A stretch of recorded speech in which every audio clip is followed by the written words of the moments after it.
So the other day, I was out editing in the editing shed, working on the latest Donna video, and for whatever reason, feeling like I needed to spice it up. So I pulled out the DaVinci Resolve Speed Editor and decided to give it another crack for this project. And guys, I get it now. I love this, and if you haven't already tried it, you really might need to give it a go. I'll be the first to admit it, I loved this product when I first unboxed it. The build quality, the idea, the wheel, I was all about it. But then due to being busy, I really didn't spend the proper time learning the ins and outs of what makes this keyboard so powerful. But now I can say I get it after this project. For videos with a main talking head A-roll and lots of B-roll, this is the most fun I have ever had editing that style of video. The wheel and keys give a very tactical and practical way to edit A-roll. It is more fun and technically powerful than the edit page for getting your A-roll cut down by the frame and B-roll placed exactly where it needs to go intuitively. Now, I can't actually show that Donna timeline, but let's shoot an example for this for demonstration purposes.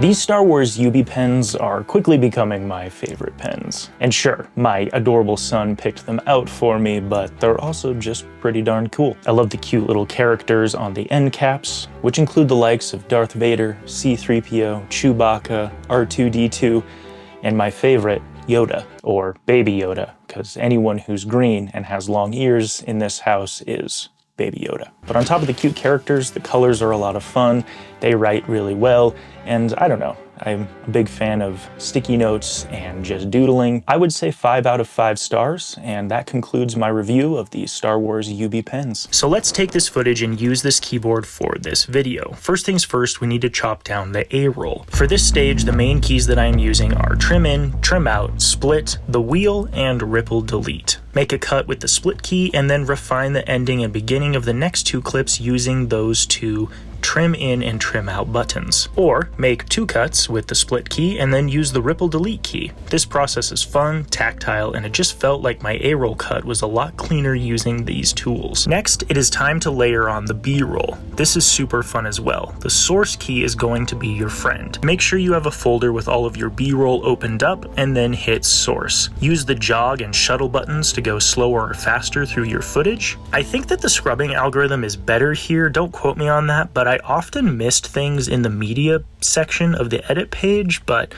on this, I feel like I often don't miss anything. It's just more precise, and when you find your shots, set those in and out points with the in and out keys, and then press the place on top key. We'll iron out the kinks in a second. Do this for however much B-roll you need. And if you need to move to a new section of your timeline, just hit the timeline button and scroll over. Once you have your B-roll on top, the same keys from earlier apply, but the other big one is the slide that I love. Double tap the roll button and move clips into the precise position that you desire them. And then once you have your main storyline and B-roll figured out, put that baby aside, grab your normal keyboard and head to the edit page and fusion pages to do titles and effects, finish your audio in the Fairlight page, and then finish your color in the color page. The workflow is amazing and it just makes sense. So I think it's safe to say that in conclusion, I'm all about this thing. The speed editor is something that I really believe in and use on every project ever since I spent the honest,